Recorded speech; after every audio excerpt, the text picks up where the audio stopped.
여러분, 만약 남편의 생일날 깜짝 파티를 해주려고 출장에서 일찍 돌아왔는데 문틈으로 이런 말이 들린다면 어떠시겠어요? 어머니, 저 서울시장 따님한테 청혼했어요. 이제 저 아줌마는 버리면 돼요. 저는 그 자리에서 재벌인 저희 어머니께 전화해 3천억 원의 투자금을 회수해 달라고 했습니다. 박 씨 집안을 파산시키기 위해서요. 세상 모든 일에는 배움이 있고 사람의 마음을 꿰뚫어 보는 것이야말로 최고의 경지라 하였습니다. 청구가 또 이야기꾼의 세상 속으로 오신 것을 환영합니다. 지금부터 제 이야기를 시작하죠. 비행기가 착륙했을 때 저는 손목시계를 흘깃 보았습니다. 저녁 7시 정각, 다행히 늦지 않았네요. 저는 작은 캐리어를 끌고 공항 로비를 빠르게 가로질렀습니다. 창밖은 어느새 도시의 불빛들로 반짝였고 부슬부슬 내리는 가을비에 젖어들고 있었죠. 제 이름은 고은유. 오늘은 제 남편 박민준의 30번째 생일입니다. 제 이름은 고은유. 저는 원래 내일 끝나기로 되어 있던 출장 일정을 하루 앞당겼어요. 이틀 밤을 꼬박 세워 프로젝트를 마무리한 건 오직 남편에게 깜짝 선물이 되고 싶었기 때문입니다. 저를 봤을 때 놀라면서도 기뻐할 그의 얼굴을 상상하니 저도 모르게 입가에 미소가 번졌습니다. 저는 택시를 잡아탔습니다. 기사님, 은하수 아파트로 가주세요. 조금만 서둘러 주시겠어요? 차에 오르며 기사님께 부탁했습니다. 차가 빗속으로 미끄러져 들어가는 동안 저는 핸드폰을 꺼내 들었어요. 화면에는 저와 민준 씨의 사진이 있었습니다. 그가 저를 끌어안고 환하게 웃고 있는 사진이었죠. 저희는 결혼한 지 3년이 되었습니다. 그는 늘 아이를 갖고 싶어 했지만 저는 항상 일이 먼저라며 조금만 더 기다리자고 했죠. 그 때문에 시어머니께는 온갖 눈치를 다 봐야 했고요. 하지만 민준 씨는 언제나 제 편이었습니다. 온유야, 괜찮아. 천천히 하자. 그 때문에 어머니께는 내가 잘 말씀드릴게. 그렇게 저를 위로해주곤 했죠. 그 생각을 하니 문득 미안한 마음이 들었습니다. 이제 슬슬 아이를 가질 준비를 해야 할 때가 온 것 같았어요. 이번에 일찍 돌아온 걸 생일 선물 삼아 그와 진지하게 이야기해봐야겠다고 다짐했습니다. 길이 조금 막혀 아파트 단지 앞에 도착했을 때는 거의 8시가 다 된 시간이었습니다. 저는 고개를 들어 우리 집 창문을 올려다보았어요. 거실에 불이 켜져 있는 걸 보니 민준 씨가 집에 있는 모양입니다. 저는 그를 놀라게 해줄 생각에 살금살금 계단을 올랐습니다. 집 문 앞에 서서 심호흡을 한 번 하고 막 열쇠를 꺼내려는데 안에서 희미하게 말소리가 들려왔습니다. 민준 씨와 시어머니의 목소리였어요. 두 분이 무언가에 대해 언쟁을 벌이는 듯 했습니다. 목소리가 크진 않았지만 조용한 복도에서는 문틈으로 그 대화가 끊어질 듯 이어져 나왔습니다. 저도 모르게 숨을 죽이고 움직임을 멈췄습니다. 먼저 들려온 것은 시어머니 김영숙 여사의 목소리였습니다. 특유의 불만 섞인 말투였죠. 너는 대체 그 고은유라는 애 뭘 보고 결혼한 거니? 집안이 좋기를 해. 뭘 해. 결혼한 지 3년이 다 되도록 애 하나 못 낳는 애를. 가슴이 철렁 내려앉았습니다. 또 그 이야기시구나. 곧이어 민준 씨의 목소리가 들렸습니다. 그런데 화를 내기는커녕 어딘가 의기양양한 기색을 억누르는 듯한 목소리였어요. 어머니, 뭘 그리 급해하세요. 좋은 일은 천천히 오는 법이라잖아요. 제가 장담하는데 어머니 아들 인생 이제부터 시작입니다. 시어머니가 코웃음을 쳤습니다. 시작? 무슨 시작? 그 늑다리 같은 고은유가 내 인생에 무슨 복을 가져다 준다고. 늑다리. 아줌마. 저는 제 얼굴을 만져보았습니다. 이번 프로젝트 때문에 며칠 밤을 새우긴 했지만 그 정도는 아닐 텐데요. 그때 제가 한 번도 들어본 적 없는 거의 자랑에 가까운 흥분된 톤으로 민준 씨의 목소리가 다시 울려 퍼졌습니다. 어머니, 이 아들, 이제 곧 날개를 달게 될 겁니다. 고은유랑 사는 것과는 비교도 안 될 정도로요. 1000배, 10,000배는 더 잘 살게 될 거라고요. 심장이 쿵 하고 떨어지는 것 같았습니다. 시어머니가 호기심 가득한 목소리로 물었습니다. 그게 무슨 소리야? 어서 말해봐. 민준 씨가 목소리를 낮췄지만 그 안에 담긴 우쭐함은 감출 수가 없었습니다. 제가 요즘 창성그룹이랑 계속 사업 얘기하고 있잖아요. 그런데 거기서 누굴 만났는지 아세요? 그 회사 회장님 외동딸 이세라 씨를 만났다고요. 창성그룹. 저도 아는 곳이었습니다. 서울에서 손꼽히는 대기업이었죠. 회장님은 서울시의 유력 인사로 배경이 아주 깊다고 들었습니다. 시어머니의 목소리가 대뜸 높아졌습니다. 이세라. 이 시장님 따님 말이니? 네, 맞아요. 어머니. 민준 씨가 의기양양하게 웃었습니다. 세라 씨가 저한테 아주 호감이 있어요.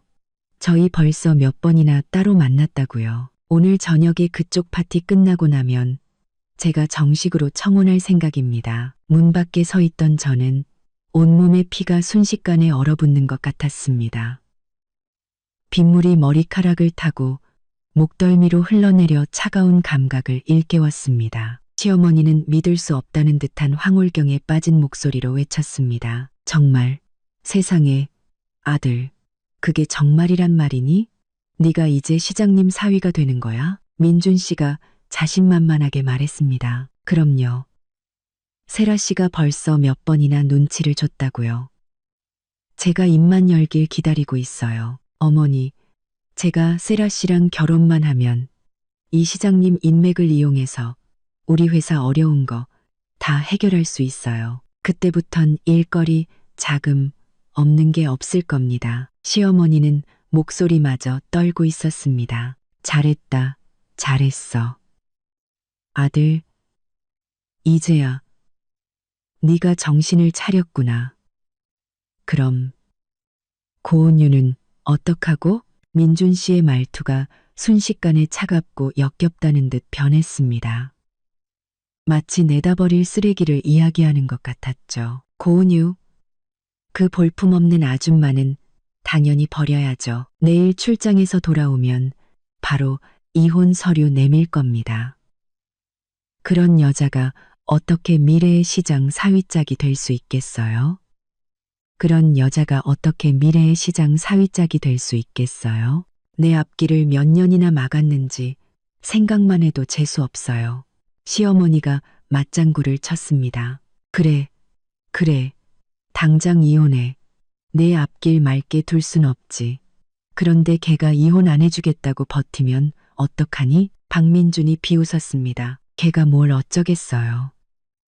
빈손으로 내쫓을 방법은 얼마든지 있으니 어머니는 이제 꽃길 거를 준비나 하세요. 앞으로 어머니한테 잘 보이려는 사람들 줄을 설 테니까요. 문 밖에 서 있던 저는 소리를 내지 않으려 입술을 깨물었습니다. 손톱이 손바닥을 깊게 파고들며 날카로운 통증을 일으켰지만 심장이 찢어지는 고통의 만분의 1에도 미치지 못했습니다. 서프라이즈, 생일 선물, 제가 공들여 준비한 깜짝 선물은 결국 이런 어처구니 없는 희극이었군요. 아줌마, 앞길을 막는 짐, 빈손으로 내쫓아 3년을 한 입을 덮고 잔내 남편 박민준이 내가 그의 생일을 축하하기 위해 비오는 밤을 뚫고 달려온 바로 이 시간에 그의 어머니와 함께 나를 헌신짝처럼 버리고 시장의 딸에게 빌붙을 계획을 세우고 있었습니다. 차가운 빗물이 심장까지 스며드는 듯했지만 그보다 더 차가운 결심이라는 이름의 불꽃이 조용히 타오르기 시작했습니다. 저는 천천히 한 걸음 뒤로 물러났습니다.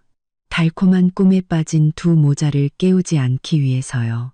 그리고는 캐리어를 끌고 다시 엘리베이터에 올라 축축한 빗속으로 걸어 나갔습니다. 아파트 단지 입구에 서서 비에 흠뻑 젖는 것도 아랑곳하지 않았습니다. 저는 핸드폰을 꺼내 빗물로 흐릿해진 화면을 닦아냈습니다. 그리고는 주소록에서 거의 한 번도 먼저 걸어본 적 없는 맘이라고 저장된 번호를 찾아 눌렀습니다. 신호음이 2번 울리고 전화가 연결되었습니다. 저편에서 온화하면서도 위험 있는 목소리가 들려왔습니다. 온유야, 이 시간에 웬일이니? 출장은 순조롭고 저는 심호흡을 하며 목소리가 떨리지 않도록 애썼습니다. 하지만 한 글자 한 글자가 얼음 조각처럼 차갑게 튀어나왔습니다. 마미, 전 괜찮아요. 부탁드릴 일이 있어요. 전화기 너머의 여인. 제 어머니는 제 목소리에 이상함을 눈치채셨지만 아무것도 묻지 않으셨습니다. 그저 말해보렴 하고 말씀하셨죠. 저는 눈앞의 흐릿한 밤 풍경과 등 뒤에 익숙한 아파트 건물을 바라보며 또렷하고 느리게 말했습니다. 투자금 회수해 주세요. 즉시요. 박민준 씨네 회사에 들어간 우리 HS그룹의 모든 투자금을요. 3천억 원. 단 1원도 남기지 말고요. 어머니는 잠시 침묵하셨습니다. 이유를 묻지 않고 단지 확인하셨죠. 규모는, 속도는. 저는 눈을 감았다 떴습니다. 눈동자에는 더 이상 온기라고는 찾아볼 수 없었죠. 최대 규모로 가장 빠른 속도로요. 박신의 집안 3일 안에 파산하게 만들어주세요. 전화기 너머에서 단호한 대답이 돌아왔습니다. 알겠다. 비서실에 바로 지시하지. 온유야, 너 지금 어디니? 사람 보낼까? 그 서실에 바로 지시하지. 그 서실에 바로 지시하지. 아니요. 저는 고개를 들고 차가운 빗방울이 얼굴에 떨어지는 것을 그대로 느꼈습니다. 제가 보고 싶어요. 전화를 끊고 빗속에 서 있자니 방금 산산조각 났던 심장이 더 단단하고 차가운 무언가로 다시 채워지는 기분이었습니다. 박민준, 네가 시장의 사위가 되고 싶다고? 좋아. 그럼 먼저 널 무일푼으로 만들어주지. 그때도 과연 시장 따님이 빚더미에 앉은 사위를 원할지 어디 한번 보자고. 비는 더욱 거세게 내렸습니다. 저는 길모퉁이에 서서 차가운 빗줄기를 온몸으로 맞았지만 한기조차 느껴지지 않았습니다. 마음속의 불길이 활활 타오르고 있었으니까요. 검은색 고급 세단 한 대가 소리 없이 제 앞에 멈춰 섰습니다. 차창이 내려가자 익숙한 김 기사님의 얼굴이 보였습니다. 탕크루소트를 고급 세단 한 대가 아가씨, 사모님께서 모시러 가라고 하셨습니다. 저는 차문을 열고 안으로 들어갔습니다. 차 안의 따뜻한 공기에 젖은 옷에서 김이 피어올랐습니다. 김 기사님이 마른 담요를 건네며 조심스럽게 말했습니다. 아가씨, 사모님께서 걱정을 많이 하셨습니다. 저는 담요를 받아들고 얼굴에 빗물인지 아니면 다른 무엇인지 모를 액체를 닦아냈습니다. 제 목소리는 저 자신도 놀랄 만큼 평온했습니다. 김 기사님, 스카이 캐슬로 가주세요. 그곳은 어머니께서 제가 결혼하기 전에 사주신 서울 중심가 최고의 랜드마크에 있는 펜트하우스였습니다. 저는 그동안 비워두고 살지 않았지만 이제 쓸모가 생겼네요. 차가 빗속을 미끄러지듯 달리는 동안 핸드폰이 진동했습니다. 화면에 박민준이라는 이름이 떠올랐습니다. 한때는 따뜻하고 달콤하게만 느껴졌던 그 이름이 지금은 그저 비웃음거리로 보였습니다. 저는 몇 번 울리게 내버려 두다 전화를 끊고 무음 모드로 바꿨습니다. 곧바로 카카오톡 메시지가 도착했습니다. 온유야, 내일 비행기 몇 시에 도착해. 어머니가 저녁에 오셔서 같이 식사하자고 하시네. 환영 파티 해주시겠대. 저는 이 메시지를 보며 지금 그의 얼굴에 어른거릴 가식적이고 태연한 표정을 상상했습니다. 어머니와 창창한 미래를 그리다가 돌아서서는 아무렇지 않게 다정한 메시지를 보낼 수 있는 사람이었죠. 배우를 했어야 할 연기력이네요. 저는 답장하지 않았습니다. 아직은 판을 깰 때가 아니니까요. 저는 그들이 공들여 짠 달콤한 꿈이 어떻게 한 조각 한 조각 부서져 거품처럼 사라지는지 제 눈으로 직접 지켜볼 작정이었습니다. 스카이 캐슬에 도착해 뜨거운 물로 샤워를 하고 편안한 실내복으로 갈아입었습니다. 저는 통유리창 앞에 서서 발밑에 반짝이는 도시의 야경을 내려다보았습니다. 박민준의 회사는 이 도시의 수많은 불빛 중 하나에 불과했죠. 그리고 곧 그 불빛은 꺼질 겁니다. 핸드폰이 다시 진동했습니다. 이번에는 어머니께서 직접 거신 전화였습니다. 온유야, 이미 시작했다. 500억 원의 단기 대출금, 내일 만기 즉시 상환하라고 통보했고 연장은 없다고 했어. 그리고 그쪽에서 추진하던 동부 신도시 개발 부지건, 우리 쪽 파트너가 방금 투자 철회했다. 이건 그냥 전체 요리일 뿐이야. 저는 전화를 쥔 채 차가운 불꽃이 심장에서 타오르는 것을 느꼈습니다. 고마워요, 마미. 조금 더 속도를 내주셔도 괜찮아요. 어머니는 잠시 말을 멈추시더니 애틋함이 섞인 목소리로 말씀하셨습니다. 걱정 마라, 우리 딸. 아무도 널 함부로 대학에 두지 않을 테니. 3천억 원의 자금 회수는 박민준네 같은 작은 회사에겐 치명타일 거다. 은행 쪽에도 이미 손을 써뒀으니 곧 위험 신호를 받고 대출을 조이기 시작할 거야. 엄마가 더 해줄 건 없니? 저는 잠시 생각하다 말했습니다. 아직은 괜찮아요. 제가 직접 보고 싶어요. 알겠다. 내일 아침에 장 변호사 보내마. 이혼 문제는 그 사람이 깔끔하게 처리해 줄 거다. 그리고 내 명의로 박민준이 쓰던 신용카드, 골프 회원권 같은 것들은 전부 정지시켰다. 네, 어머니의 일 처리는 언제나 이렇게 단호하고 빈틈이 없었습니다. 이것이 바로 제 세상이었고 제가 누렸어야 할 힘과 삶이었습니다. 지난 3년 동안 저는 소위 평범한 사랑이라는 것을 위해 저 자신을 평범한 직장인으로 위장하며 살았습니다. 얼마나 어리석었는지. 전화를 끊고 저는 와인 캐비닛으로 가 최고급 싱글 몰트 위스키를 한 잔 따랐습니다. 호박색 액체가 잔 속에서 흔들렸습니다. 한 모금 마시자 맵고도 깊은 향이 목을 타고 위장까지 따뜻하게 데워주었습니다.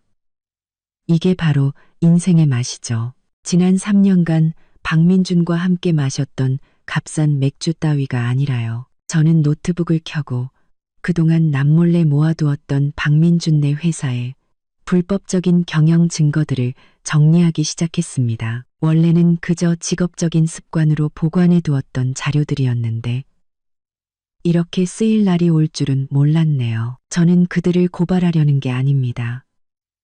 다만 그들이 마지막 발악을 할 때 누구도 그들을 구해줄 수 없도록 확실히 해둘 필요가 있었을 뿐입니다. 그날 밤 저는 이상할 정도로 깊이 잠들었습니다. 눈물도 불면도 없었습니다. 오직 폭풍우가 오기 전에 고요함만이 존재할 뿐이었죠. 다음 날 아침 저는 초인종 소리에 잠이 깼습니다. 현관 카메라를 보니 깔끔한 정장 차림에 금태 안경을 쓴 장 변호사였습니다. 그의 뒤에는 두꺼운 서류 가방을 든 비서 2명이 서 있었습니다. 문을 열자 장 변호사가 가볍게 허리를 숙였습니다. 아가씨, 좋은 아침입니다. 사모님께서 모시라고 하셨습니다. 저는 그들을 거실로 안내했습니다. 장 변호사는 지체 없이 준비해온 이혼 합의서 초안을 제 앞에 내밀었습니다. 조항들은 명료했고 제 권익을 최대한 보장하는 동시에 박민준의 유책 배우자로서의 지위를 명확히 했습니다. 장 변호사가 안경을 고쳤으며 말했습니다. 아가씨, 어젯밤 주신 정보를 토대로 혼인관계 파탄 및 상대방의 중대한 과실을 사유로 이혼 소송을 제기할 수 있습니다. 이렇게 되면 재산 분할에서 저희에게 극히 유리합니다. 초안은 이렇습니다만 혹시 추가하고 싶으신 내용이 있으신지요? 저는 빠르게 훑어본 후 말했습니다. 이 조항을 추가해 주세요. 혼인 기간 동안 저와 제 어머니가 개인적인 명의로 그와 그의 가족에게 증여한 모든 재물과 자금, 그가 현재 타고 다니는 스포츠카를 포함해서 모두 반환하도록 요구한다고 장 변호사가 고개를 끄덕였습니다. 알겠습니다. 즉시 추가하겠습니다. 그럼 언제쯤 그에게 정식으로 이혼을 요구하실 계획이십니까? 저는 창밖에 눈부신 햇살을 바라보며 말했습니다. 창밖 서두를 것 없어요. 그가 먼저 저를 찾아올 때까지 기다리죠. 장 변호사가 돌아간 후 저는 간단히 아침을 먹었습니다. 핸드폰은 또다시 쉴 새 없이 울려댔습니다. 박민준의 부재중 전화와 카톡 메시지 외에도 시어머니 김영숙 여사까지 걱정의 대열에 합류했습니다. 온유야, 왜 전화를 안 받니? 출장 다녀오느라 힘들었지. 민준이한테 오늘 온다고 들었다. 엄마가 네가 좋아하는 갈비찜 재워놨어. 저녁에 와서 맛있게 먹자. 저는 그 메시지를 보며 속이 울렁거렸습니다. 갈비찜이라. 제가 마지막으로 먹었던 건 승진했을 때였죠. 그때 시어머니는 여자가 일 욕심이 너무 많으면 못 쓴다며 잔소리를 하셨고 저는 그 갈비찜을 억지로 씹어 넘겼었습니다. 저는 여전히 답장하지 않았습니다. 저는 그들이 이 평온한 가짜 현실을 조금 더 즐기게 내버려 두고 싶었습니다. 오후에 저는 단정하지만 재단이 훌륭한 옷으로 갈아입고 얼굴의 반을 가리는 선글라스를 꼈습니다.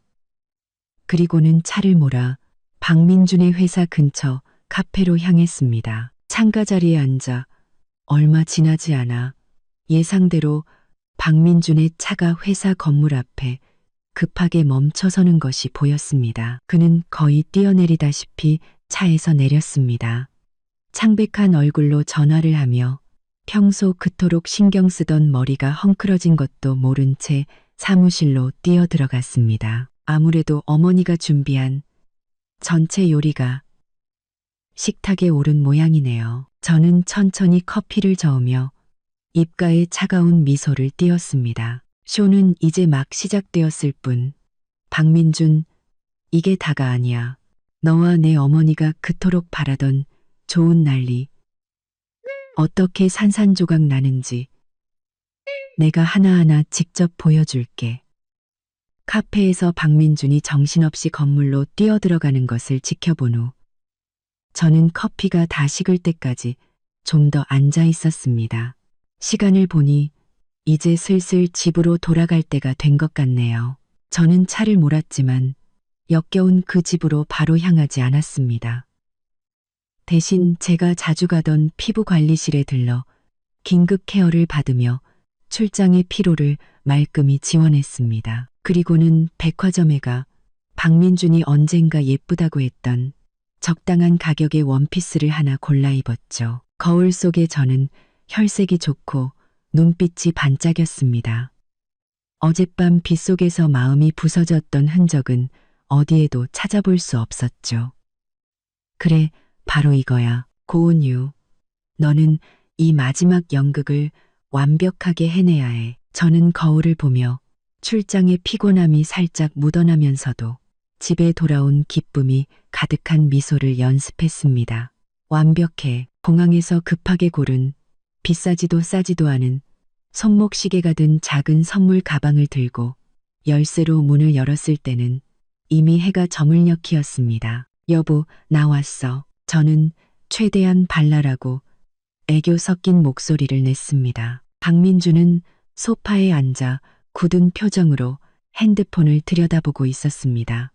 제 떠리에는 담배꽁초가 수북했죠. 제 목소리를 듣자 그는 쏘스라치게 놀라며 고개를 들더니 얼굴에 순식간에 기쁜 표정을 지어 보였습니다. 그는 재빨리 핸드폰 화면을 끄고 일어나 저를 맞았습니다. 온유야, 어떻게 미리 말도 없이 왔어? 공항으로 마중 나갔을 텐데. 그는 제 손에서 가방과 선물 꾸러미를 받아들고는 저를 힘껏 껴안았습니다. 한때는 따뜻하고 안심되었던 그 포옹이 지금은 그저 가식적이고 차갑게만 느껴졌습니다. 저는 그를 밀쳐내고 싶은 충동을 억누르며 가만히 그의 포옹을 받았습니다.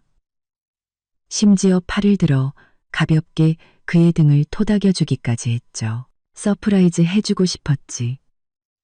어때? 생일인데. 기분 좋아? 좋지. 당연히 좋지. 박민준이 저를 놓아주며 제 얼굴을 두 손으로 감쌌습니다. 그의 눈에는 걱정스러운 빛이 가득했습니다. 그런데 얼굴이 또 상했네. 출장 많이 힘들었어? 그때 시어머니가 앞치마를 두른 채 부엌에서 고개를 내밀었습니다. 얼굴에는 과할 정도로 환한 미소가 가득했죠. 어머, 우리 온이 왔구나. 어서 와. 비행기 타느라 힘들었지? 엄마가 네가 좋아하는 갈비찜 만들고 있었어. 금방 될 거야. 저는 시어머니의 주름진 미소를 보며 어제 문 안에서 저를 아줌마라고 불렀던 것을 떠올렸습니다. 속이 다시 한번 울렁거렸지만 억지로 감사한 미소를 지어 보였습니다. 어머니 힘드셨겠어요. 오자마자 맛있는 냄새가 나네요. 배고파요. 힘들긴 뭐가 힘들어. 너희 둘만 좋으면 엄마는 다 좋아. 시어머니는 그렇게 말하고는 다시 부엌으로 들어갔습니다. 박민주는 저를 소파에 앉히고 물을 따라주며 다정하게 안부를 물었습니다. 그는 더할 나위 없이 자상한 남편을 연기하고 있었지만 저는 그가 어딘가 불안해하고 있다는 것을 느낄 수 있었습니다. 그의 시선은 자꾸만 핸드폰 화면을 향했고 억지로 지어 보이는 미소 뒤에는 초조함과 짜증이 서려 있었습니다. 회사 일은 요즘 어때? 저는 물컵을 들며 무심한 척 물었습니다. 박민준의 몸이 순간 굳어지는가 싶더니 이내 손을 저으며 일부러 밝은 목소리로 말했습니다. 아, 뭐 그럭저럭. 작은 회사다 보니 자잘한 문제들은 늘 있지. 하지만 내 남편이 다 해결할 수 있으니 걱정 말고 푹 쉬어. 그는 화제를 돌리려는 듯 선물 가방을 집어들었습니다. 나한테 주는 선물이야? 뭔지 한번 볼까? 그는 포장을 뜯고 시계를 꺼내 들더니 활짝 웃었습니다. 와, 여보, 진짜 고마워. 마침 차던 시계가 좀 낡았었는데 잘 찰게. 그는 즉시 차고 있던 시계를 풀고 새 시계를 찼습니다. 그리고는 제 앞에서 손목을 흔들어 보이며 물었죠. 어때? 잘 어울려? 응, 예쁘다. 저는 미소 지으며 고개를 끄덕였습니다. 그가 원래 차고 있던 시계는 작년 생일에 저희 어머니께서 선물하신 것이었습니다. 이 새 시계보다 수십 배는 비싼 명품이었죠. 그때는 그토록 좋아하며 매일 차고 다니더니 아내가 준 선물에 기뻐하는 연기를 하기 위해 주저없이 풀어버리는군요. 민준아, 온유야, 밥 먹으러 오너라. 시어머니가 부엌에서 저희를 불렀습니다. 식탁에는 과연 온갖 음식이 차려져 있었고 중앙에는 윤기가 흐르는 갈비찜이 놓여 있었습니다. 시어머니는 연신제게 음식을 덜어주며 말했습니다. 온유야, 많이 먹어. 이게 얼마만이니? 출장 다니느라 고생 많았지? 저도 웃으며 시어머니께 음식을 덜어드렸습니다. 어머니도 많이 드세요. 제가 없는 동안 민준 씨 챙겨주시느라 힘드셨죠. 박민준도 맞장구를 쳤습니다.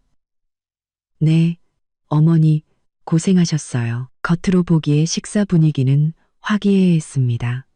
시어머니는 저를 칭찬하기 바빴고 박민준은 제게 음식을 챙겨주며 애정을 표현했습니다. 저는 그들의 연극에 맞춰주며 웃어야 할 때 웃고 대답해야 할 때 대답했습니다. 마치 노련한 배우처럼요. 하지만 저는 이 평온한 수면 아래에 얼마나 거센 물결이 일고 있는지 알고 있었습니다. 식사 도중 박민준의 핸드폰이 몇 번이나 진동했고 그는 그때마다 힐끗 쳐다보고는 재빨리 전화를 끊었습니다. 그의 얼굴은 점점 더 굳어갔습니다. 시어머니 역시 웃고는 있었지만 예전의 그 까칠함은 사라지고 어딘가 감출 수 없는 기대와 흥분이 엿보였습니다. 아마도 시장 사돈이 되는 달콤한 꿈에 빠져 있는 모양이겠죠. 식사가 거의 끝날 무렵 박민준의 전화가 다시 울렸습니다. 이번에는 발신자를 확인한 그의 얼굴이 싹 굳어졌습니다. 그는 우리를 신경 쓸 겨를도 없이 핸드폰을 들고 베란다로 나가 유리문을 닫아버렸습니다. 시어머니가 제게 변명하듯 말했습니다. 분명 회사 일이겠지. 요즘 아주 바쁘거든. 남자는 역시 일이 중요하지. 그녀의 말투에는 은근한 자랑이 섞여 있었습니다. 마치 자기 아들이 이미 대단한 자리에라도 오른 것처럼요. 저는 이해한다는 듯 고개를 끄덕이며 천천히 갈비를 뜯었습니다. 베란다에서는 박민준이 분노를 억누르는 목소리가 희미하게 들려왔습니다. 이 부장님, 우리가 몇 년을 같이 일했는데 어떻게 하루아침에 이럴 수 있습니까? 그 대출금 연장해 주기로 하셨잖아요. 이렇게 뒤통수를 치시면 어떡합니까? 제 마음은 파도 한 점 없이 고요했습니다. 오히려 웃음이 나올 뻔했죠. 잠시 후 박민준이 베란다에서 돌아왔습니다. 새파랗게 질린 얼굴로 억지로 미소를 지으며 말했죠. 아, 별일 아니야. 작은 문제였는데 다 해결됐어. 하지만 그의 관자놀이에 선 핏줄과 꽉 쥔 주먹이 그의 말을 배신하고 있었습니다. 해결됐다니 다행이네. 저는 다정하게 말하며 냅킨으로 손을 닦았습니다. 여보, 생일 축하해. 새해에는 바라는 모든 소원이 다 이루어지길 바라. 저는 소원이라는 단어에 힘을 주어 말했습니다. 박민주는 제 말의 의미를 알아채지 못한 채 회사 걱정에 잠겨 건성으로 고개를 끄덕였습니다. 시어머니가 분위기를 띄우려 했었습니다. 그래, 생일 축하한다, 아들아. 어서 촛불 끄고 케이크 먹자. 제가 사온 케이크에 촛불이 켜지고 박민주는 우리의 시선 속에서 건성으로 촛불을 껐습니다. 그는 무슨 소원을 빌었을까요? 회사 위기가 해결되기를? 아니면 이 아줌마를 빨리 버리고 시장의 딸과 결혼하게 해달라고 빌었을까요? 상관없습니다. 어차피 곧 그의 소원은 절대 이루어질 수 없다는 것을 알게 될 테니까요. 생일 케이크의 달콤함이 채가시기도 전에 박민준의 좋은 날은 구멍난 풍선처럼 바람이 빠지기 시작했습니다. 다음 날은 토요일이었습니다. 저는 모처럼 늦잠을 잤습니다. 마음이 편해서가 아니라 누군가는 분명 잠 못 이룰 것을 알았기 때문이죠. 역시나 제가 눈을 비비며 침실을 나왔을 때 박민주는 짙은 다크서클을 하고 갇힌 짐승처럼 거실을 서성이고 있었습니다. 핸드폰은 귀에서 떨어질 줄을 몰랐죠. 그는 저를 보자 억지로 미소를 지었습니다. 온유야, 일어났어? 좀 더 자지. 목소리는 잠겨 있었고 피곤함이 역력했습니다. 저는 막 잠에서 깬 듯 하품을 하며 말했습니다. 응, 다 잤어. 당신은 왜 이렇게 일찍 일어났어? 얼굴이 왜 그래? 어젯밤에 잠 못 잤어? 그가 짜증스럽게 머리를 헝클었습니다. 말투가 날카로웠죠. 아니, 괜찮아.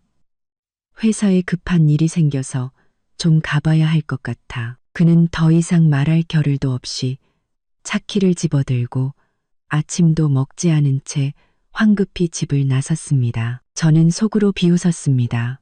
급한 일, 당연히 급하겠죠. 어머니의 공격은 제 생각보다 훨씬 빨랐으니까요. 저는 천천히 식탁으로 걸어갔습니다.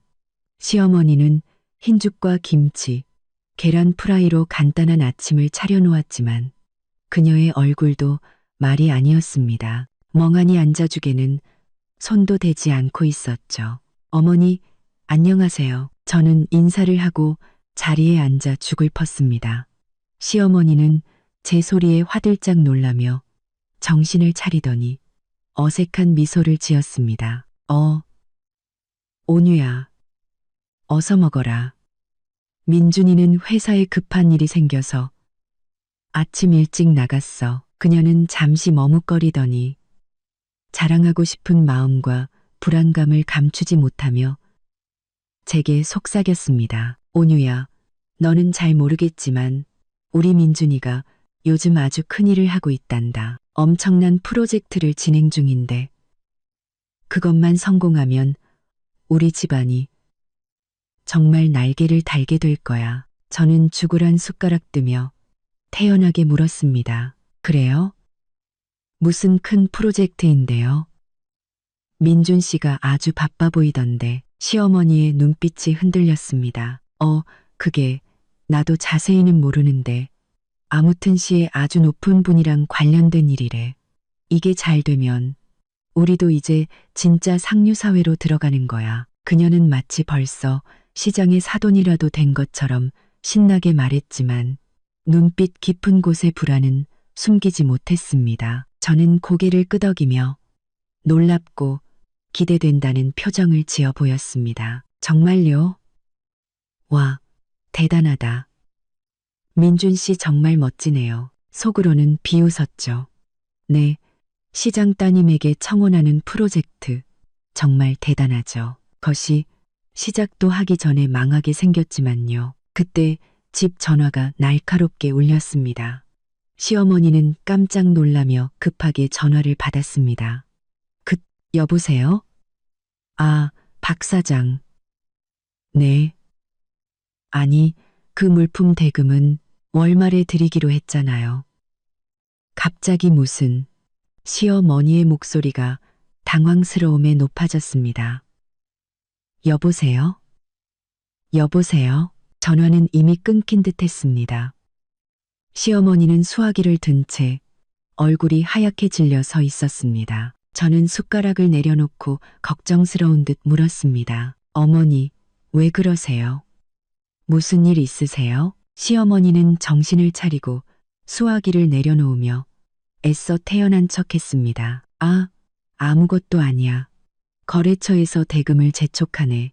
정말 예의도 없이. 그녀는 불평으로 불안을 감추려 했지만 목소리의 떨림은 숨길 수 없었습니다. 이것은 시작에 불과했습니다.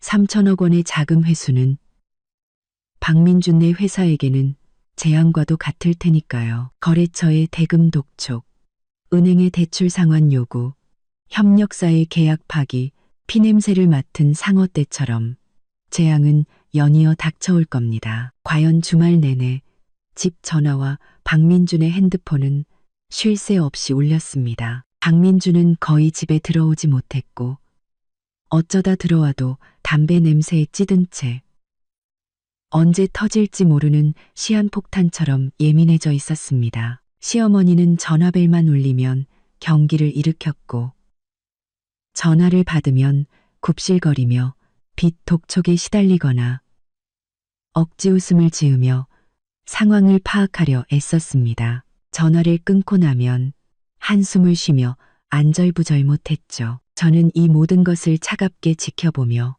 평소처럼 식사하고 쉬고 심지어 요가까지 다녀왔습니다. 가끔은 박민준에게 밥은 먹었어? 힘들지? 몸 챙겨. 같은 다정한 카톡을 보내기도 했죠. 그는 한참 뒤에야 바빠. 걱정 마. 같은 단답을 보내왔습니다. 물론 저는 걱정하지 않았습니다. 오히려 그가 더 바쁘고 더 초조해지기를 바랐죠. 일요일 저녁, 박민준이 드디어 집에 돌아왔습니다. 기운이 다 빠진 듯 소파에 쓰러져 멍하니 허공을 바라보았습니다. 시어머니가 조심스럽게 데워놓은 국을 내밀며 물었습니다. 민준아, 어떻게 됐어? 그 최 부행장님은 만나봤니? 박민준이 신경질적으로 손을 내저었습니다. 그만 좀 물어보세요. 만나긴 뭘 만나요. 다들 눈치만 보고 토끼보다 더 빨리 도망가기 바쁘다고요. 젠장, 누가 뒤에서 우리를 노리고 있는 게 틀림없어. 시어머니가 겁에 질려 울먹였습니다. 그럼 어떡하니? 멀쩡하던 회사가 왜 갑자기 내가 어떻게 알아요? 박민준이 머리를 쥐어뜯으며 소리쳤습니다. 자금줄이 곧 끊길 판이에요. 내일까지 돈을 구하지 못하면 직원들 월급도 못 준다고요. 자금줄이 곧 저는 옆 소파에 앉아 그들의 대화는 안중에도 없다는 듯 잡지를 넘기고 있었습니다. 그때 저는 고개를 들고 최대한 부드러운 목소리로 말했습니다. 여보, 너무 걱정만 하지 마요. 혹시 최근에 누구한테 잘못한 일이라도 있어요? 아니면 뭔가 오해가 있는 건 아닐까요? 박민준이 날카로운 눈으로 저를 쏘아보았습니다. 제 얼굴에서 무언가를 읽어내려는 듯했지만 제 얼굴에는 순수함과 걱정만이 가득했죠. 연기력 하나는 끝내줬으니까요. 그는 잠시 저를 쳐다보다가 이내 기운 없이 고개를 떨구었습니다. 내가 누굴 잘못 건드렸겠어. 우리 같은 작은 회사가. 설마. 그는 말을 멈췄지만 그의 눈빛은 불안하게 흔들렸습니다. 그 역시 이세라. 즉 시장의 딸 쪽에서 문제가 생겼거나 혹은 자신의 양다리가 들통난 것은 아닌지 의심하기 시작한 것입니다. 그 생각은 그를 더욱 공포에 떨게 만들었습니다. 저는 의심과 불안에 무너져가는 그의 모습을 보며 동정심은커녕 차가운 쾌감만을 느꼈습니다. 월요일, 폭풍은 예정대로 상륙했습니다. 저는 이른 아침부터 깨어 있었습니다. 설레어서 잠을 설쳤거든요. 저는 단정하면서도 고급스러운 네이비색 정장을 차려입고 정성껏 화장을 했습니다. 그들이 말하던 볼품없는 아줌마가 아닌 능력 있는 커리어 우먼처럼 보이기 위해서요. 오늘 저는 박민준의 처참한 몰골을 직접 확인하러 갈 작정이었습니다. 그리고 그에게 작은 희망을 선물하기 위해서요. 저는 회사로 가지 않고 곧장 박민준의 회사 근처에 있는 고급 카페로 향했습니다. 늘 앉던 창가 자리에 앉아 건물 입구를 지켜보았죠. 9시가 조금 지나자 박민준의 스포츠카가 길가에 아무렇게나 멈춰 섰습니다. 그는 구겨진 양복 차림으로 거의 차에서 뛰쳐나오다시피 했습니다. 헝클어진 머리, 폭풍우가 몰아치기 직전의 하늘처럼 어두운 얼굴로 전화를 하며 건물 안으로 뛰어들어갔습니다.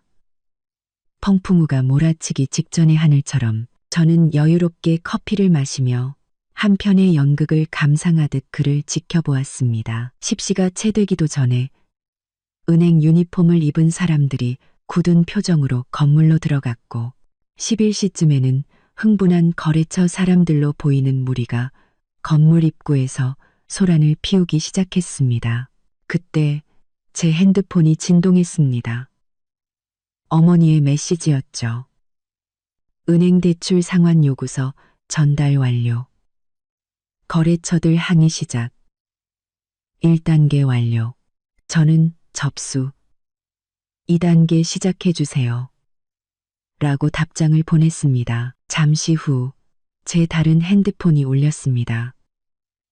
이 번호는 아무에게도 알려지지 않은 깨끗한 번호였죠. 고 이사님, 모든 준비가 끝났습니다.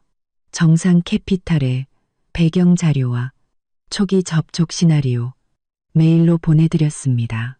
언제든 시작할 수 있습니다. 좋아요.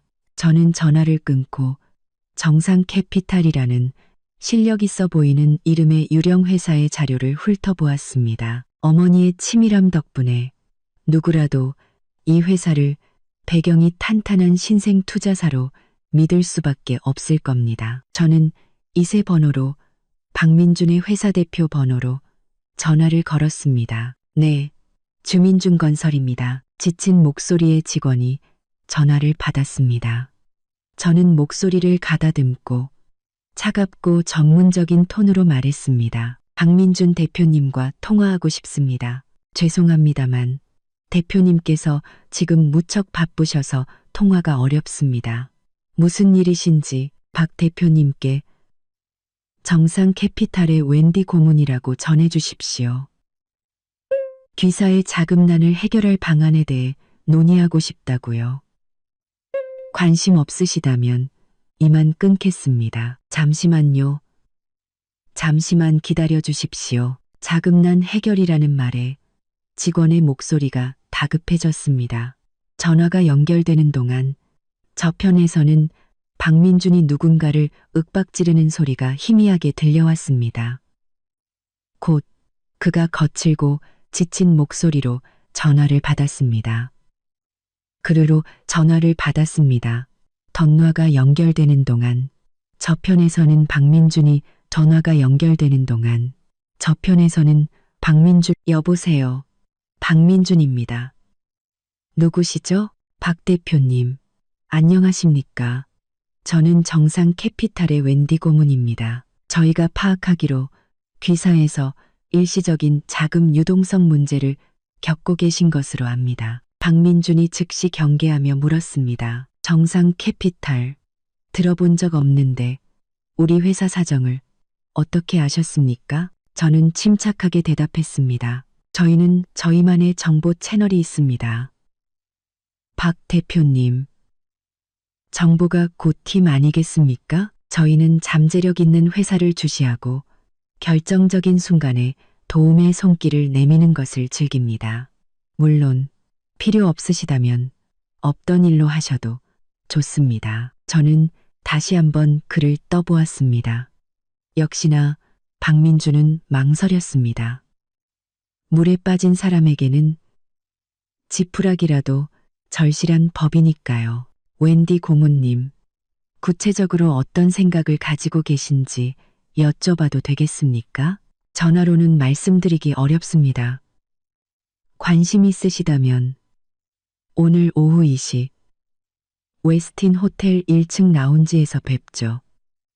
제 시간은 30분밖에 없습니다. 박민준이 망설이며 물었습니다. 저 혹시 어느 정도의 지원이 가능한지. 저는 잠시 침묵하다 그의 숨통을 틔워줄 만한 액수를 던졌습니다. 초기 검토 결과 500억에서 1000억 원 정도의 브릿지론 혹은 그에 상응하는 전략적 투자를 고려해 볼 수 있습니다. 물론 박 대표님의 의지와 회사의 가치에 따라 달라지겠죠. 이 액수는 지금의 박민준에게는 가뭄의 단비와도 같을 겁니다. 당장의 위기를 넘길 수 있지만 완전히 재기하기에는 부족한, 그를 애타게 만들기에 딱 좋은 액수였죠. 전화기 너머로 그의 숨소리가 거칠어졌습니다. 좋습니다. 오후 2시 웨스틴 호텔에서 뵙겠습니다. 꼭 가겠습니다. 박민준이 다급하게 대답했습니다. 그럼 이따 뵙죠. 저는 차갑게 말하고 전화를 끊었습니다. 그리고는 식어버린 커피를 마시며 입가에 싸늘한 미소를 띄었습니다. 물고기가 미끼를 물었군. 박민준, 넌 이게 구명줄이라고 생각하겠지. 아니, 이건 널 완전히 무너뜨릴 마지막 지푸라기야. 오후 1시 50분, 저는 약속 장소에 미리 도착해 있었습니다. 선글라스로 얼굴을 가리고 아침과는 전혀 다른 스타일의 값비싼 정장을 입었죠. 2시가 되기 직전 박민준이 황급히 도착했습니다. 그는 서둘러 옷을 갈아입고 왔지만 초조함과 불안감은 감추지 못했습니다. 혹시 웬디 고문님이십니까? 저는 고개만 까딱하며 앉으라는 손짓을 했습니다. 박 대표님, 시간 맞춰 오셨네요. 박민준은 제 맞은편에 앉아 긴장한 듯 두 손을 마주 잡았습니다. 웬디 고문님, 이렇게 기회를 주셔서 감사합니다.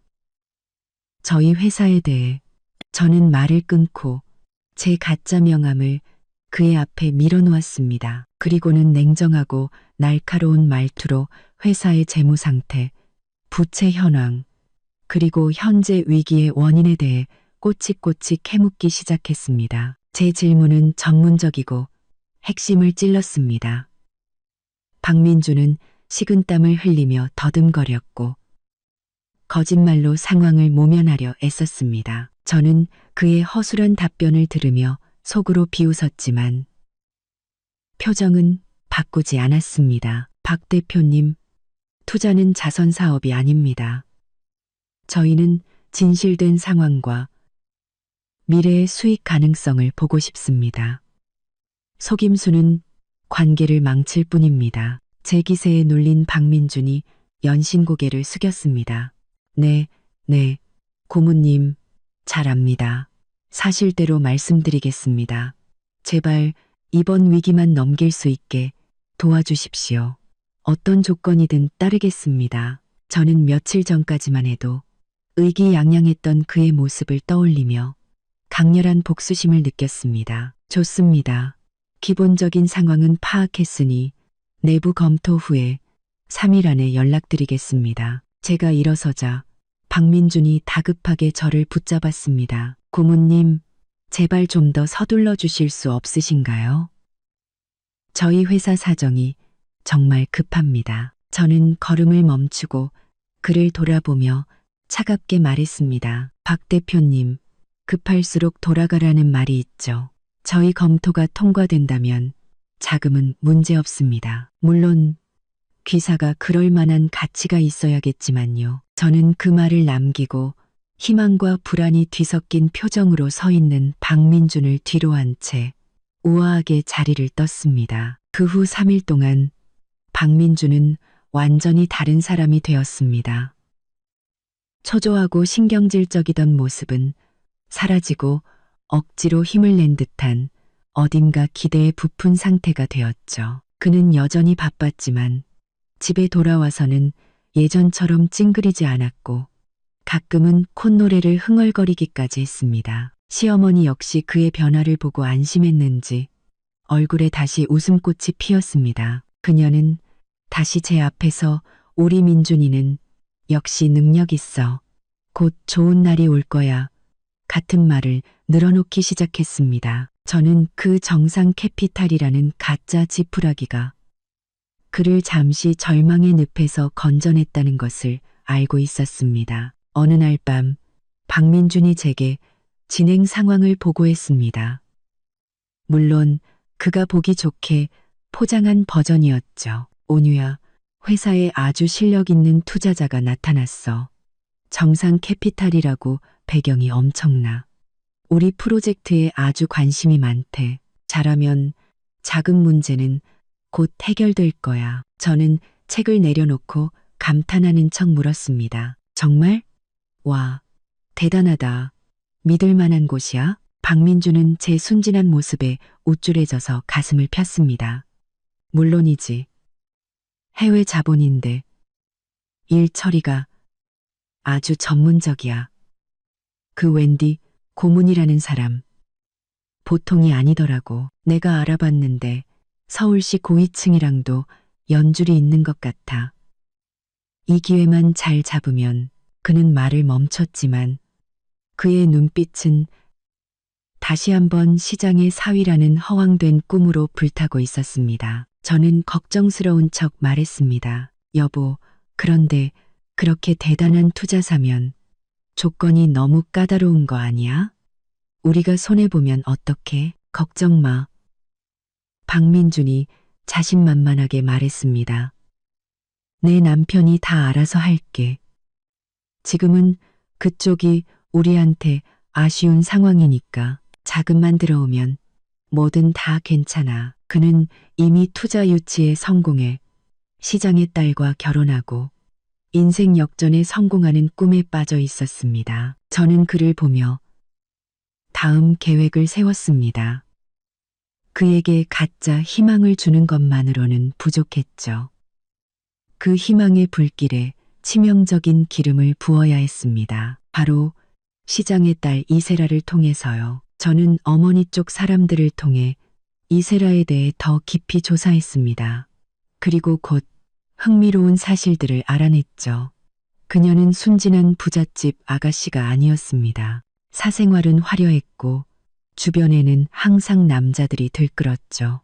특히 그녀는 외모는 번지르르하지만 집안은 자신보다 못해서 휘두르기 좋은 남자들을 선호했습니다. 박민주는 그녀의 취향에 딱 맞는 남자였던 겁니다. 더 중요한 것은 그녀가 최근 아버지인 이 시장의 비서와 묘한 관계라는 정황이 포착된 것이었습니다. 저는 모든 것을 깨달았습니다. 박민주는 이세라의 수많은 장난감 중 하나에 불과했고 어쩌면 그녀가 그 비서를 자극하기 위한 도구였을지도 모릅니다. 그는 자신이 곧 대단한 인물이 될 거라고 착각했지만 실은 언제든 버려질 수 있는 존재였던 거죠. 이 사실은 제 복수 계획을 더욱 명확하게 만들어 주었습니다. 저는 박민준이 그토록 선망하던 시장의 딸이 어떤 사람인지 그의 눈으로 직접 확인하게 해줄 작정이었습니다. 며칠 후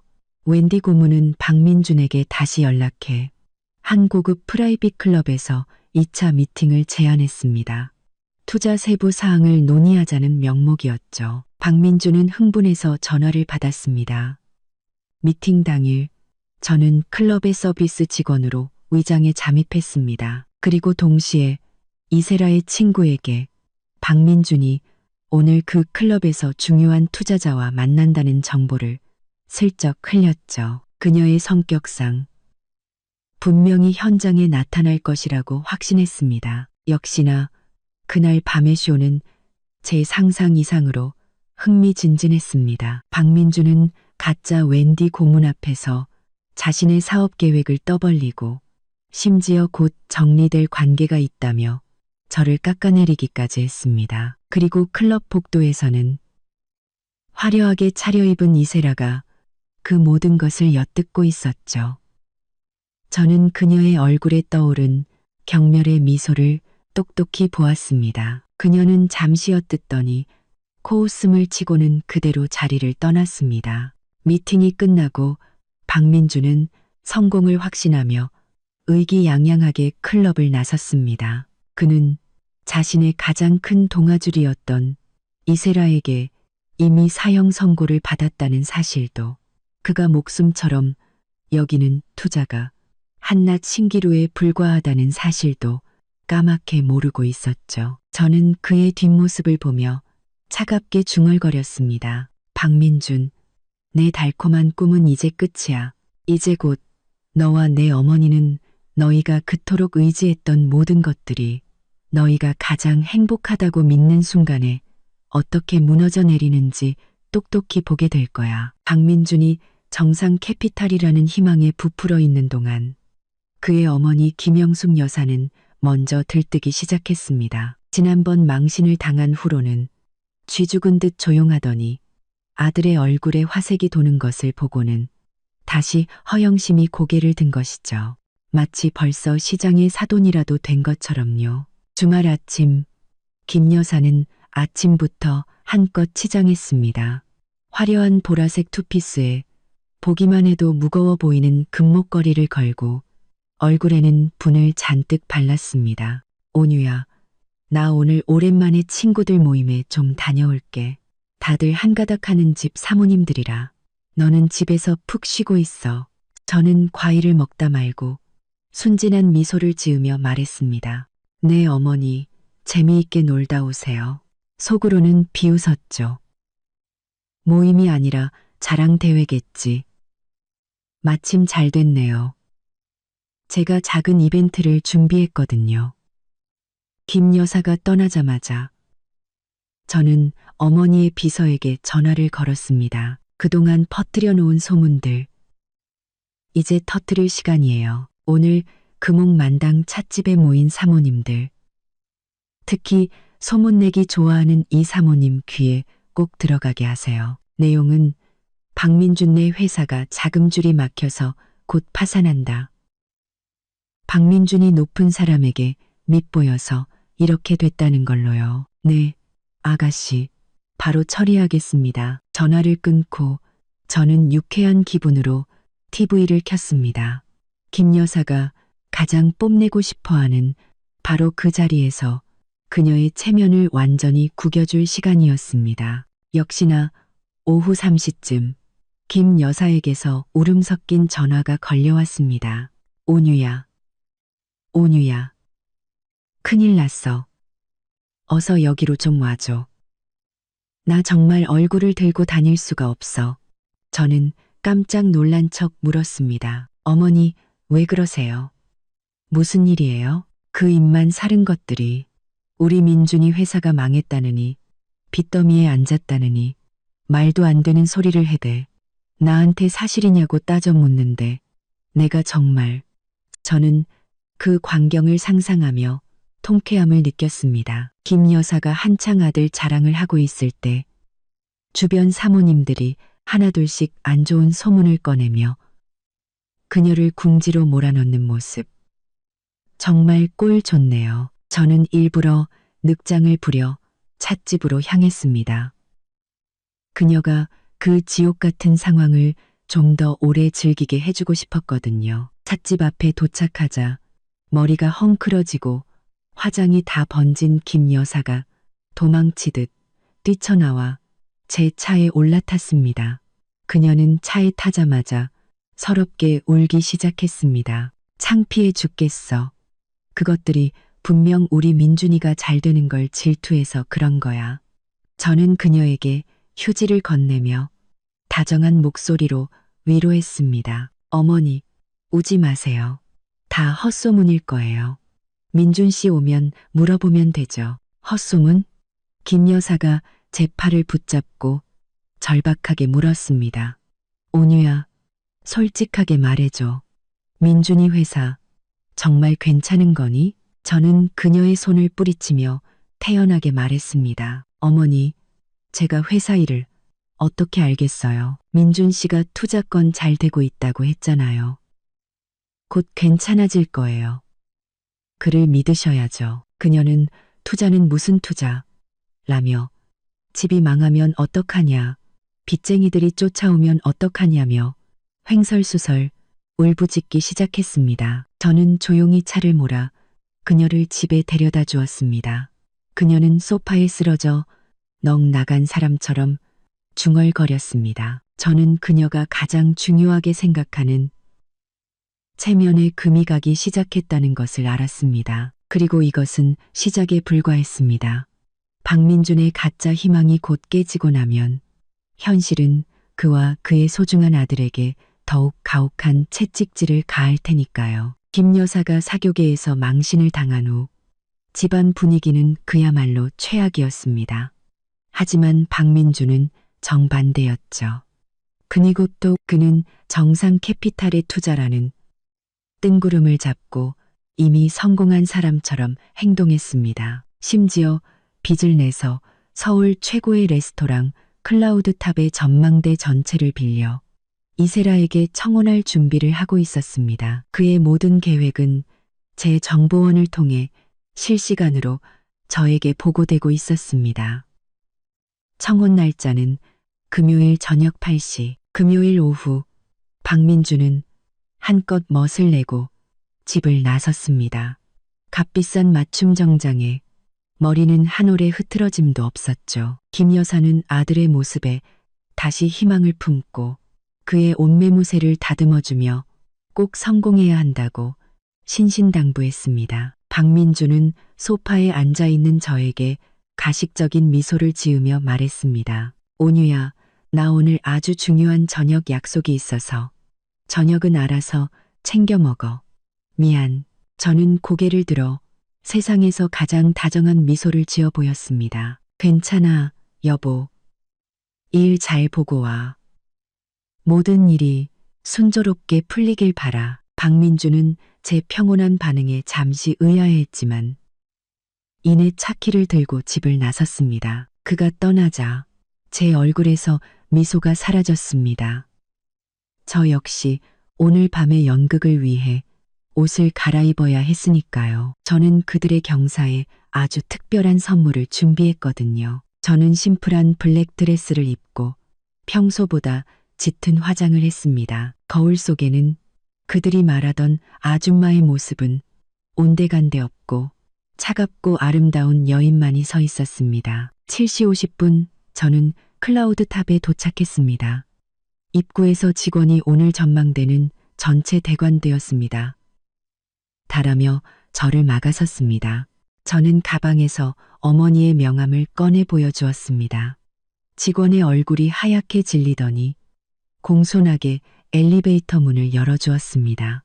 고 이사님, 이쪽으로 모시겠습니다. 엘리베이터 문이 열리자 눈앞에는 화려한 광경이 펼쳐졌습니다. 수천 송이의 장미, 감미로운 현악 사중주, 그리고 제게 등을 보인 채 한쪽 무릎을 꿇고 있는 박민준. 그는 화려한 드레스를 입은 이세라에게 다이아몬드 반지를 내밀며 사랑을 속삭이고 있었습니다. 주변에는 그들의 증인이 되어줄 VIP 손님들이 모여 있었고 김 여사는 감격에 겨워 눈물을 글썽이고 있었죠. 제 등장은 끓는 기름에 찬물을 부은 격이었습니다.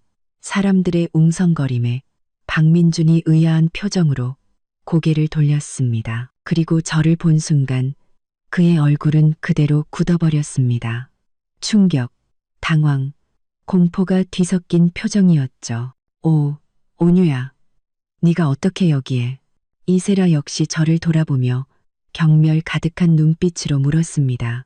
민준 씨, 이 여자 누구야? 김 여사는 고양이처럼 날카로운 비명을 질렀습니다. 고은유, 네가 여길 어디라고 와. 당장 꺼지지 못해. 저는 그들의 말을 무시하고 얼어붙은 박민준에게 천천히 다가갔습니다. 그리고 제 손에 들린 작은 리모컨의 버튼을 눌렀습니다. 그 순간 전망대 양쪽에 거대한 스크린이 켜지고 스피커에서는 아주 익숙한 대화가 흘러나왔습니다. 그 볼품없는 아줌마는 당연히 버려야죠. 내일 출장에서 돌아오면 바로 이혼 서류 내밀 겁니다. 그런 여자가 어떻게 미래의 시장 사위짝이 될 수 있겠어요? 녹음된 내용은 그날 밤 박민준과 김 여사가 나눈 대화였습니다. 그들의 잔인한 말 한마디 한마디가 그들 자신의 뺨을 후려치는 소리처럼 전망대 전체에 울려 퍼졌습니다. 박민준의 얼굴은 잿빛이 되었고 김 여사는 비명을 지르며 얼굴을 감쌌습니다. 손님들은 경악하며 두 사람을 향해 비웃음과 경멸의 눈빛을 보냈습니다. 이세라의 얼굴 역시 흑빛이 되었습니다. 그녀는 자신이 이 연극의 놀잇감이었다는 사실에 분노하며 박민준을 쏘아보았습니다. 녹음이 끝나자 저는 차가운 목소리로 말했습니다. 박민준 씨, 이게 당신이 말한 중요한 약속이었군요. 이세라 씨에게 청혼하는 거요. 저는 이세라를 향해 동정하는 듯한 말투로 말했습니다. 이세라 씨, 당신에게 청혼한 이 남자가 아직 자기 아내와 이혼도 하지 않았다는 사실은 알고 계셨나요? 유부남의 청혼을 받아주실 건가요? 거짓말이야. 네가 다 꾸며낸 거야. 박민준이 저를 향해 소리쳤지만 그의 목소리는 설득력 없이 떨리고 있었습니다. 거짓말이라고요? 저는 가방에서 사진 몇 장을 꺼내 장미꽃이 피 흩뿌려진 바닥에 던졌습니다. 사진 속에는 박민준과 이세라가 다정하게 데이트하는 모습이 담겨 있었습니다. 바로 저와 혼인관계에 있던 기간 동안 찍힌 사진들이었죠. 이것도 제가 꾸며낸 건가요? 모든 것이 명백해지자 이세라는 분노를 참지 못하고 박민준의 뺨을 세차게 내리쳤습니다. 박민준, 이 쓰레기 같은 놈, 감히 날 갖고 놀아? 내까짓 게 뭔데? 그녀는 그 말을 남기고 뒤도 돌아보지 않은 채 엘리베이터로 향했습니다. 박민준은 뺨을 감싸쥔 채 망연자실했고 김 여사는 바닥에 주저앉아 통곡하기 시작했습니다. 저는 하객들을 향해 가볍게 고개를 숙였습니다. 소란을 피워 죄송합니다. 파티는 계속하세요.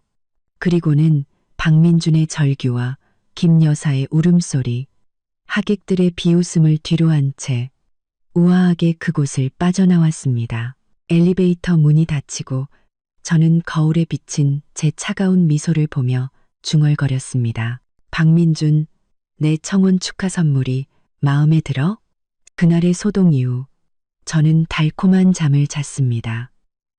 다음 날 아침 TV에서는 민중건설 자금난으로 최종 부도 처리라는 뉴스가 흘러나오고 있었습니다. 화면에는 회사 앞에서 내 돈 내놔. 그러고 라며 시위하는 사람들의 모습이 비쳤습니다. 3천억 원의 힘은 박민준의 작은 배를 단숨에 침몰시키기에 충분했습니다. 저는 그들의 집으로 향했습니다. 집 앞은 이미 아수라장이었습니다. 법원에서 나온 사람들이 집에 차 앞 딱지를 붙이고 있었고 험상궂은 사채업자들이 박민준을 둘러싸고 윽박지르고 있었죠. 김 여사는 땅바닥에 주저앉아 이건 우리 집이야 라며 울부짖고 있었습니다. 그들은 집안의 값비싼 가구들을 닥치는 대로 밖으로 빼내고 있었습니다. 그때 박민준이 저를 발견했습니다. 그는 마치 구세주라도 만난 것처럼 제게 비틀거리며 달려왔습니다. 온유야, 온유야, 제발 나 좀 도와줘. 저 사람들한테 돈 좀 갚아줘. 안 그러면 나 맞아 죽을 거야. 김 여사 역시 제게 기어와 눈물 콧물을 흘리며 애원했습니다. 온유야, 내 딸아, 내가 잘못했다. 제발 우리 민준이 좀 살려줘. 저는 선글라스를 벗고 그들을 차갑게 내려다보았습니다. 한때는 저를 벌레 보듯 하던 그들이 지금은 제 앞에서 살려달라고 애원하고 있었습니다. 제가 왜요? 다른 여자에게 청혼하다 망신당하고 빚더미에 앉은 전 남편을 제가 왜 구해야 하죠? 제 말에 두 사람의 얼굴이 잿빛이 되었습니다. 저는 손에 들고 있던 이혼 서류 사본을 흔들어 보이며 법원 직원에게 말했습니다. 저 집 제 돈으로 산 겁니다. 저 차 저희 어머니가 사주신 거고요. 제 변호사가 곧 관련 서류를 제출할 겁니다. 법대로 처리해 주십시오. 그리고는 그들의 절규를 뒤로 한 채 저는 미련 없이 돌아섰습니다. 며칠 후 민준건설의 채권자 회의가 열렸습니다. 초라한 모습의 박민준과 넋이 나간 김 여사가 성난 채권자들 사이에 둘러싸여 있었습니다. 저는 그곳에 제 변호사와 비서들을 대동하고 가장 화려한 모습으로 등장했습니다. 회의를 주재하던 법원 직원이 저를 제지하려 하자 제 변호사가 나서서 말했습니다. 저희는 고은유 씨를 대리해서 왔습니다. 고은유 씨는 박민준 씨의 법적 아내이자 민준건설의 숨겨진 최대 투자자였던 HS그룹의 유일한 상속인입니다. HS그룹이라는 말에 회의장은 순식간에 조용해졌습니다. 대한민국에서 그 이름을 모르는 사람은 없었으니까요. 제 비서가 서류를 펼쳐들고 낭독했습니다. HS그룹은 지난 3년간 민중건설에 총 3천억 원 규모의 자금을 지원했습니다. 관련 서류는 여기 있습니다. 3천억 원이라는 말에 회의장은 다시 술렁거렸습니다.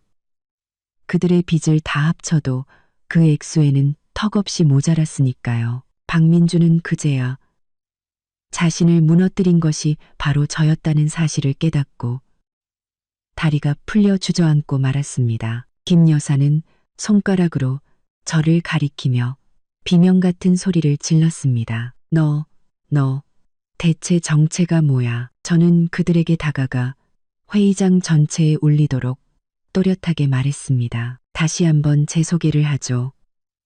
제 이름은 고은유. HS그룹고 회장님이 바로 제 어머니입니다. 당신들이 말하던 3천억 원을 빼서 당신들을 파산시킨 바로 그 재벌 엄마예요. 저는 잠시 말을 멈추고 공포와 경악, 후회로 일그러진 그들의 얼굴을 감상했습니다. 아, 그리고 전 시어머니, 예전에 제 집안이 보잘것없어서 당신 아들에게 어울리지 않는다고 하셨죠? 지금은 어떤가요? 저희 집안 아직도 마음에 안 드시나요? 저는 그 말을 끝으로 변호사와 함께 회의장을 나왔습니다. 뒤에서는 진실을 알게 된 채권자들이 박민준에게 모든 분노를 쏟아내는 소리가 들려왔습니다. 며칠 후 박민준과 김 여사가 제 집으로 찾아왔습니다. 초라한 행색으로 문 앞에서 무릎을 꿇고 애원했죠. 온유야, 내 딸아, 내가 잘못했다. 우리 민준이 한 번만 용서해줘. 온유야, 미안해. 내가 다 잘못했어. 우리 다시 시작하자. 내가 평생 소처럼 일할게. 저는 차갑게 문을 닫아버렸습니다. 그들의 눈물과 애원은 제게 그저 역겨울 뿐이었습니다. 그 후 박민주는 저를 비방하는 글을 인터넷에 올리며 마지막 발악을 했지만 제게는 그의 모든 행동을 증명할 증거가 있었습니다. 그는 결국 사기 및 명예훼손 혐의로 고소당했습니다. 그리고 얼마 지나지 않아 이세라가 그를 가만두지 않았다는 소식이 들려왔습니다. 그녀는 자신의 명예를 더럽힌 대가로 박민준이 제기할 수 있는 모든 길을 막아버렸습니다. 그는 작은 공사판의 인부로도 일할 수 없게 되었고 사채업자들에게 쫓기며 비참한 나날을 보내게 되었죠. 그들의 소식은 더 이상 제게 중요하지 않았습니다. 저는 HS그룹의 부사장으로 제 능력을 마음껏 펼치며 새로운 삶을 시작했습니다. 그리고 그 과정에서 새로운 인연을 만났습니다. 그는 제 경쟁자였지만 동시에 저를 존중하고 이해해주는 사람이었습니다. 우리는 서로의 능력을 겨루며 가까워졌고 곧 연인이 되었습니다. 그는 제 과거를 모두 알고 있었지만 그에게 저는 그저 능력 있는 고은유일 뿐이었습니다. 어느 주말 그와 함께 미술관에 갔다가 우연히 그곳에서 박민준과 김 여사를 다시 마주쳤습니다. 박민준은 낡고 허름한 옷을 입고 휠체어에 앉은 늙고 병든 어머니를 밀고 있었습니다. 그들은 아마 추위를 피해 잠시 미술관에 들어온 듯 했습니다. 저와 눈이 마주친 순간 박민준은 겁에 질려 황급히 자리를 피했습니다. 그들의 뒷모습은 마치 어두운 하수구로 사라지는 쥐와 같았습니다. 제 곁에 있던 그가 제 허리를 감싸며 조용히 물었습니다. 괜찮아. 저는 그를 보며 그의 손을 잡고 환하게 웃었습니다. 응, 괜찮아. 우리 다음 작품 보러 가자. 그들은 더 이상 제 인생에 아무런 영향을 미치지 못하는 그저 과거의 잔해일 뿐이었습니다. 집으로 돌아오는 길, 노을이 아름답게 지고 있었습니다. 그가 제 손을 잡고 물었습니다. 저녁은 뭐 먹을까? 당신이 해주는 파스타가 먹고 싶어. 그가 부드럽게 웃으며 대답했습니다. 좋아. 집에 가서 내가 해줄게. 집. 그 따뜻한 단어에 저는 진정한 행복이 무엇인지 깨달았습니다. 사랑하는 사람과 함께 나의 길을 당당하게 걸어가는 것. 저를 무너뜨리려 했던 과거는 이제 저를 더 높이 날게 하는 발판이 되었을 뿐입니다. 친애하는 구독자 여러분, 오늘 고은유 씨의 이야기는 여기까지입니다. 악인이 벌을 받고 주인공이 멋지게 재기하는 모습을 보니 속이 다 시원하지 않으신가요? 여러분의 생각은 어떠신지 댓글로 자유롭게 남겨주세요. 여러분 주변의 통쾌한 역전 이야기도 환영합니다. 다음 이야기도 기대해 주십시오. 지금까지 당신의 이야기꾼이었습니다.